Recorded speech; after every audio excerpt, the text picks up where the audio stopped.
안녕하십니까. 지금 우리 학교는의 이재환입니다. 대학생들에게는 도서관만큼 공부하기 좋은 장소는 없습니다. 하지만 이 도서관에는 고질적인 문제가 하나 있는데요. 바로 도서관 사석화입니다. 도서관 사석화란 열람실 내 좌석에 개인 물품을 비치해놓고 그 자리를 독점하는 행위를 의미합니다. 저희 JBS에서도 2010년과 2013년에 다룬 적이 있는데요. 도서관의 고질병 사석화. 지금 우리 학교는 어떤지 살펴보겠습니다. 2003년 한 신문에 우리 학교 중앙도서관에 대한 기사가 실렸습니다. 2008년 타 신문에 우리 학교 사석화에 대한 기사가 또다시 기고되었습니다. 그리고 그로부터 8년이 지난 현재 2016년 서울시립대학교 광장에는 사석화에 대한 학우들의 불만사항이 끊이지 않고 올라오고 있습니다. 한 학우가 방학기간 중 직접 사석화 좌석을 찍은 사진과 함께 게시한 글입니다. 사진상으로 보이는 바와 같이 개인 슬리퍼와 책꽂이, 심지어는 개인 선풍기까지 마치 개인의 책상처럼 쓰고 있는 모습을 볼 수 있습니다. 이에 대해 학우들은 댓글로 많은 불만을 표출했습니다. 방학 때 열람실 이용자 수가 학기 중에 비해 비교적 적다는 것을 감안하려 했으나 개강 후에도 사석화에 대한 학우들의 건의는 여전히 계속해서 올라왔습니다. 제작진은 사석화에 대한 학우들의 의견을 직접 들어보고자 캠퍼스로 나섰습니다.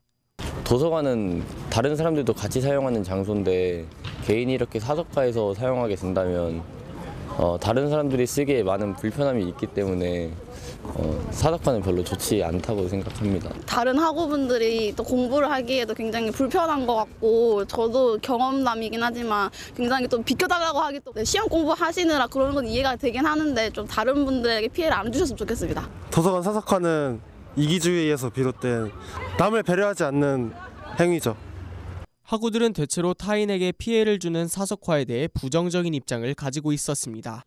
제작진은 사석화의 실태를 알아보기 위해 직접 도서관 열람실에 가보았습니다.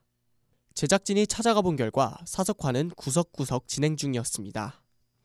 개인 사물이 열람실 곳곳에 배치되어 있었고 사물이 방치되어 있는 좌석 번호의 예약 여부를 확인해 보니 예약되지 않은 빈 좌석이었습니다.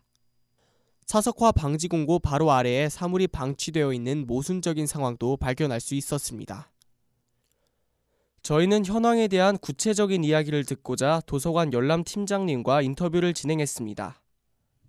자유열람실 점유율이 한 50%, 54% 정도로 나옵니다. 한 절반 정도. 그렇게 많은 비율은 아닙니다. 저희가 파악하기는 한 4, 50석? 비율로 보자면 한 2, 3% 정도로 파악을 하고 있습니다.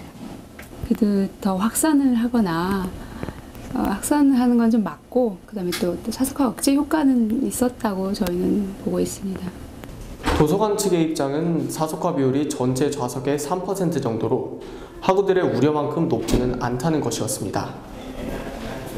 하지만 학우들은 3%라는 비교적 낮은 비율에도 불구하고 불편함을 크게 체감하고 있었는데요. 문제 해결의 필요성을 느낀 제작진은 원인을 알아보기 위해 우선 학우들의 의견을 물어보았습니다. 사석화의 원인은 지금 많은 고시 준비하는 분들도 계시고 그리고 그런 분들이 많은 책을 가지고 다니기 때문에 무게도 무겁고 옆에 콘센트도 있고 그런 자리에서 공부하는 게 좋기 때문에 발생한다고 생각하고 가장 큰 문제는 열람실을 이렇게 체크하고 다시 나가고 그게 거기에 상당히 많이 귀찮아 하시는 것 같아서 사석화가 많이 발생한다고 생각합니다. 시험 공부를 열심히 하시기 위해서 그러는 게 아닌가. 근데 또 이렇게 다른 분들에게 피해를 주시면 안 되는 거니까. 원인은 여러 가지로 볼 수 있는데 도서관 자리가 부족해서일 수도 있고 아니면 사람들이 그냥 귀찮아서 자기 자리 있냐 막 책을 놓고 그런 걸 수도 있고. 학생들은 사석화의 원인으로 특정 좌석에 대한 선호, 좌석 시간 연장의 번거로움, 개인의 이기심 등을 꼽았습니다. 그렇다면 이 문제에 대해 총학생회 측은 어떠한 의견을 가지고 있는지 인터뷰를 요청했습니다. 네, 저는 두 가지 이유가 있다고 생각합니다. 네, 첫 번째는 도서관 사석화를 하시는 분들은 내일도 그 다음 날도 또 같은 자리에서 공부를 하고 싶고 싶어 하기 때문에 이제 그 자리를 지키려는 심리가 있는 것 같고요.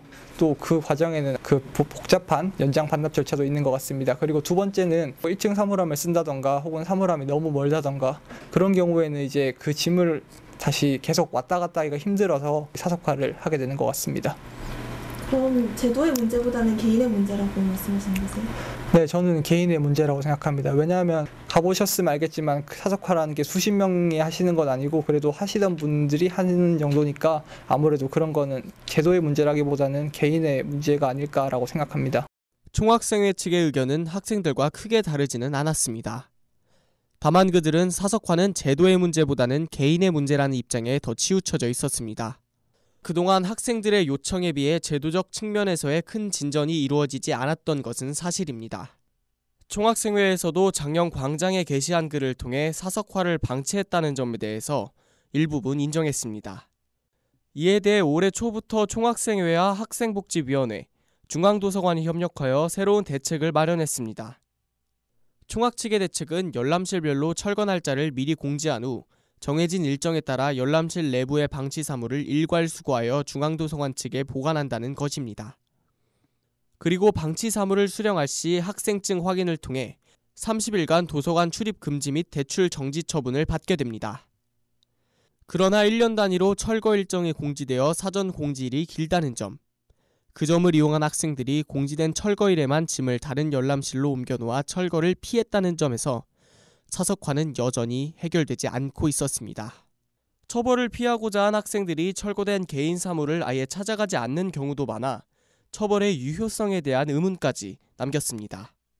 이에 대해 총학생회는 다시 대책을 강구하였고 저희 제작진은 구체적인 계획을 듣고자 인터뷰를 이어나갔습니다. 2016년 3월 11일 중앙도서관에 가서 담당자 팀장님과 만나서 오늘도 대화를 했습니다. 그 결과 이렇게 해도 사석화가 처리되지 않는다면 저희 학생 측에서 인력을 직접 동원해서 그 철거일이 아닌 다른 일에 미리 같이 또 철거를 돕는 그런 방향을 모색하고 있습니다. 인력 보충에 대한 방안은 왜냐하면 저희 학생복지위원회 위원분들이나 총학생회 집행부 역시 학생들이기 때문에 모든 시간이 된다고 할 수 없습니다. 그리고 또한 그 철거가 언제 확정될지 모르기 때문에 추후 날짜가 확정되면 그 이후의 방안을 이제 모색해야 될 것 같고요. 네, 저도 처음에는 처벌이 부족하다고 생각했습니다. 그런데 사석화를 진행하시는 분들은 말 그대로 그 자리가 개인의 자리이기 때문에 거의 매일같이 중앙도서관에 나오시는 분들입니다. 그런 경우에 그분들에게 30일은 굉장히 큰 징계라고 생각하고요. 그리고 이 부분에 대해서 저도 추가 징계나 가중처벌이 없느냐고 담당자인 그 사석과에 물어봤습니다.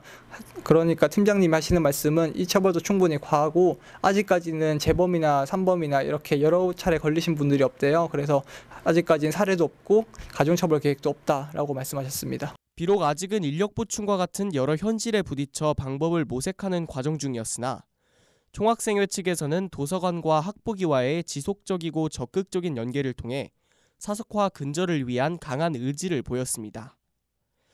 그러나 그들의 강제적인 철거만으로는 사석화를 뿌리 뽑기에 한계가 있지 않을까요?